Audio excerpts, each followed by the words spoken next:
Hi everyone, আবারও চলে এলাম একটা কাজের দিনের এক্সপিরিয়েন্স তোমাদের সাথে শেয়ার করতে। দিনটা ছিল 30th নভেম্বর, আর এই দিনে কিন্তু প্রচুর প্রচুর বিয়ে হয়েছে।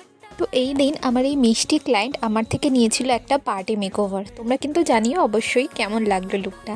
তো হেয়ার স্টাইল করতে করতে একটা মজার এক্সপিরিয়েন্স তোমাদের সাথে শেয়ার করি। তো হেয়ার স্টাইলে তো আমাদের ব্যাক কম করতেই হয়, আর ওর চুলটা যেহেতু খুবই পাতলা ছিল তো অনেকটা পরিমাণে ব্যাক কম করতে হয়েছে, আর তারপর চুলটা কিন্তু বেশ ভলিউম হয়েছিল।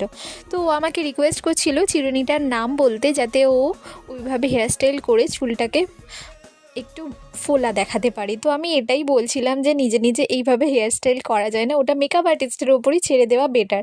কারণ বেশিরভাগ ক্লায়েন্ট কিন্তু ব্যাক কমেন্ট নিয়ে অনেক আপত্তি জানায়, বাট ওই একমাত্র ডিফারেন্ট একটা ক্লায়েন্ট পেলাম।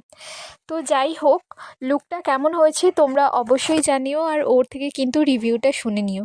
মিষ্টি একটা ক্লায়েন্ট, আমার তো ওর কাজটা, ওর লুকটা ভীষণই ভালো লেগেছে। তোমাদের কেমন লাগলো অবশ্যই জানিও। ওর চোখ দুটো কিন্তু ভীষণই সুন্দর, আমার আমি কাছে চেষ্টা সেজে কেমন করেছি লেগেছে আরও একটু সুন্দর বলো। করে তোলার।